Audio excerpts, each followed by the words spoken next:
Hello दोस्तों, कैसे हैं आप लोग। मैं भुवन तड़ागी स्वागत करता हूं एक नई वीडियो में, जिसमें हम आज डिस्कशन करेंगे लिस्टेड कंपनी के क्वार्टरली कंप्लायंसेस के बारे में और कैसे हम बीएससी की साइट पर डॉक्यूमेंट्स अपलोड करते हैं, उसका भी प्रोसेस हम जान पाएंगे। दोस्तों, अगर आप सीएस के स्टूडेंट हैं या सीएस हैं और आपने अभी तक लिस्टेड कंपनी के कंप्लायंसेस नहीं सीखे हैं तो ये वीडियो आपको हेल्पफुल हो सकती है। तो आप इस वीडियो को एंड तक ज़रूर देखिएगा और अगर वीडियो आपको हेल्पफुल लगे तो लाइक एंड सब्सक्राइब जरूर कर दीजिएगा। तो चलिए दोस्तों, शुरू करते हैं आज का टॉपिक। तो फ्रेंड्स, जैसा कि आपको पता ही है कि जो भी लिस्टेड कंपनी होती है उसको नॉर्मल जो कंप्लाइंस होते हैं आरओसी या कोई अदर डिपार्टमेंट्स के, तो वो कंप्लाइंसेस तो करने हैं।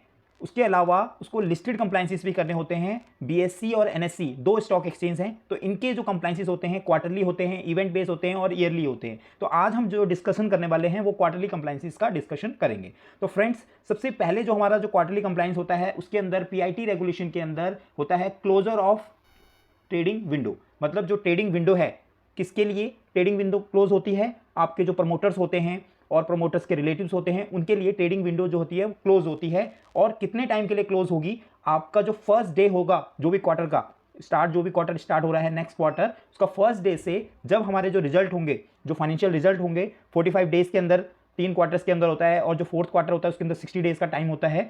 तो जो हमारे जो रिजल्ट पब्लिश होंगे उसके 48 आवर्स तक ये ट्रेडिंग विंडो क्लोज रहती है प्रमोटर्स के लिए। तो इसको हमें कैसे फाइल करना है? पीडीएफ फॉर्म में फाइल करना रहता है स्टॉक एक्सचेंज को।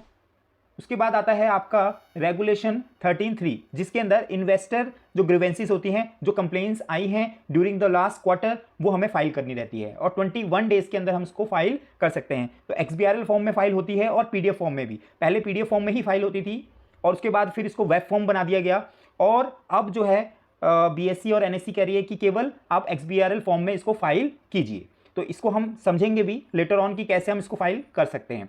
उसके बाद हम बात करेंगे रेगुलेशन 27(2) की, जो बात करता है कॉर्पोरेट गवर्नेंस रिपोर्ट की। तो फ्रेंड्स, अगर आपकी कंपनी पर एप्लीकेबल होता है कॉर्पोरेट गवर्नेंस तो 21 डेज के अंदर एक्सबीआरएल फॉर्म के अंदर आपको ये फॉर्म फाइल करना रहता है स्टॉक एक्सचेंज को। फ्रेंड्स, अब बात करते हैं रेगुलेशन 31 की, जो बात करता है share holding pattern. Share holding pattern भी 21 डेज के अंदर एक्सबीआरएल फॉर्म में आपको फाइल करना होता है स्टॉक एक्सचेंज में, और वेबसाइट पर भी आपको इसको अपडेट करना होता है कि आपकी क्या शेयर होल्डिंग है, वहां पे भी आपको नोटिस लगाना रहता है। ऐसे ही friends, regulation 76 of SEBI DP regulation 2018, जो कि बात करता है reconciliation of share capital audit report की। तो फ्रेंड्स, ये हमें 30 डेज के अंदर फाइल करना होता है, पीडीएफ फॉर्म के अंदर फाइल करना रहता है। और ये जो रिपोर्ट है हमें जो हमारा जो पीसीएस होता है उससे लेना होता है, प्रैक्टिसिंग कंपनी सेक्रेटरी से एक रिपोर्ट लेनी होती है। और वो रिपोर्ट कब देगा प्रैक्टिसिंग कंपनी सेक्रेटरी? जब हमें आरटीए जो है एक रिपोर्ट बना के देगा कि हमारे कितने शेयर्स हमारे डीमेट में है, कितने शेयर्स हमारे फिजिकल में है। तो वो रिपोर्ट बना के देता है पहले आरटीए, फिर आरटीए का जो डेटा आता है उसको हम किसको भेजते हैं? पीसीएस को। फिर उसके बाद एक रिपोर्ट आती है, उसको हम फिर एक्सबीआरएल में हमें बनाना रहता है और पीडीएफ भी हमें अपलोड करनी रहती है। अब बात कर लेते हैं कि फाइनेंशियल्स जब हमारे अप्रूव होते हैं उसके लिए हमें एक बोर्ड मीटिंग करनी है। तो रेगुलेशन 29(1) के अंदर पहले तो हम इंटीमेशन देंगे, 5 दिन पहले हमें वो इंटीमेशन देनी होती है और वेबसाइट पे भी अपलोड करनी है और स्टॉक एक्सचेंज को भी इंटीमेट करना है।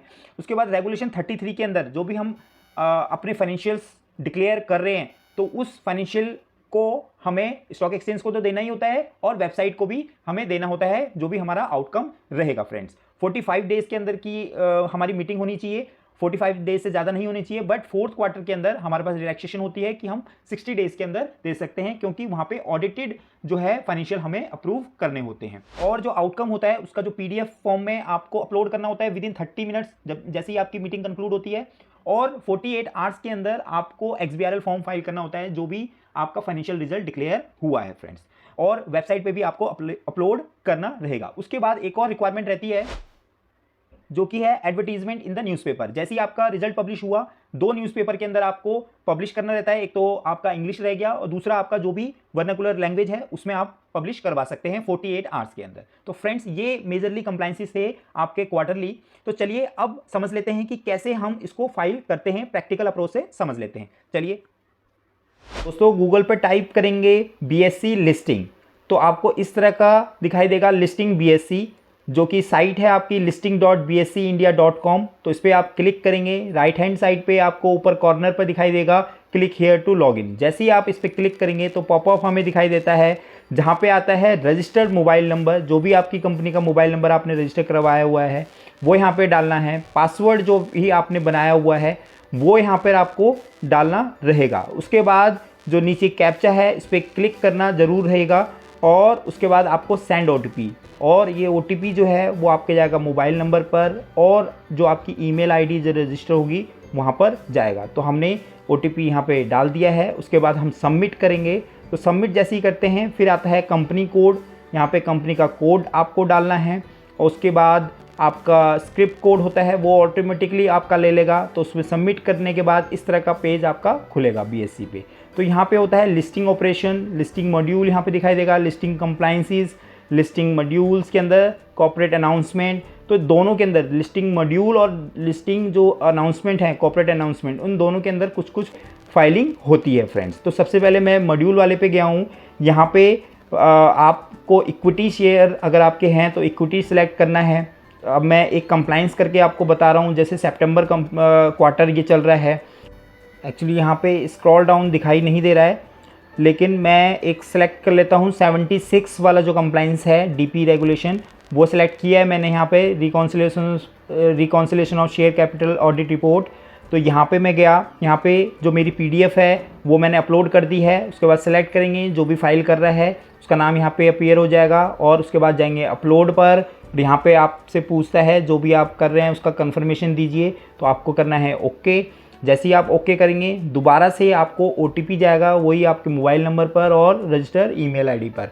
तो इसको आप सबमिट करेंगे। उसके बाद आप यहाँ पे देखेंगे यहाँ पे आपका जो PDF है वो सबमिट हो गया है फ्रेंड्स।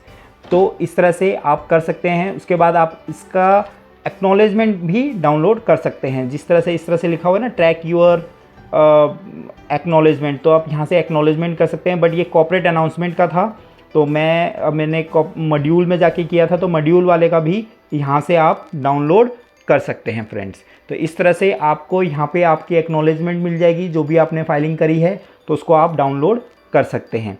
इसी तरीके से और कंप्लायंसेस भी है। अब देख लेते हैं एक रेगुलेशन 13(3) का, जो पहले हमारा वेब फॉर्म होता था, अभी भी वेब फॉर्म अवेलेबल है। तो हम दोनों ही फिल करके देखते हैं, XBRL में भी और वेब फॉर्म भी। तो 13(3) जो है वो इन्वेस्टर ग्रीवेंसेस का है। तो इसके अंदर सेलेक्ट कर लेंगे पहले कंपनी का जो स्क्रिप्ट कोड है। उसके बाद सितंबर क्वार्टर का है। Number of investor complaint pending 0 है, कितनी रिजॉल्व हुई वो सारी 0 है। यहाँ पे हमारा कोई ऐसे नहीं है कि कोई कंप्लेंट पेंडिंग पड़ी हो, तो इसलिए 0 यहाँ पे आ रही है। और ये कहाँ से मिलती है रिपोर्ट आपको? RTA से। उसके बाद जो भी आपका सिग्नेचर डिटेल्स है वो यहाँ पे आपको फिलअप करना रहेगा। उसके बाद OTP डालना है और उसके बाद इसको OTP फिल करने के बाद सबमिट आपका हो जाएगा फ्रेंड्स।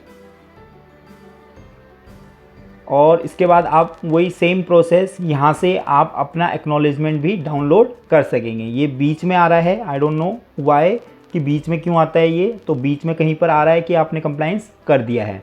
अब बात कर लेते हैं, इसी तरीके से हम XBRL में भी कर सकते हैं। तो XBRL में भी आप देखेंगे इन्वेस्टर कंप्लेंट यहाँ पे दिखाई दे रहा है। तो यहाँ पे आप जाएंगे चूज़ फाइल। पहले ही मैंने XBRL जो यूटिलिटी थी डाउनलोड कर ली थी, उसके अंदर फिल कर दिया था डेटा और उसके बाद मैंने यहाँ पे सबमिट कर दिया है। तो सक्सेसफुली सबमिट हो गया है फ्रेंड्स। तो इसके बाद इसकी एक्नॉलेजमेंट भी आप निकाल सकते हैं। तो आई होप ये वीडियो आपको हेल्पफुल रही होगी। दोस्तों अगर आपका कोई डाउट है तो कमेंट ज़रूर कीजिएगा। फिर मिलते हैं इसी तरह की नई वीडियो के साथ। तब तक आप स्वस्थ रहे, सुरक्षित रहे। जय हिंद, बाय बाय।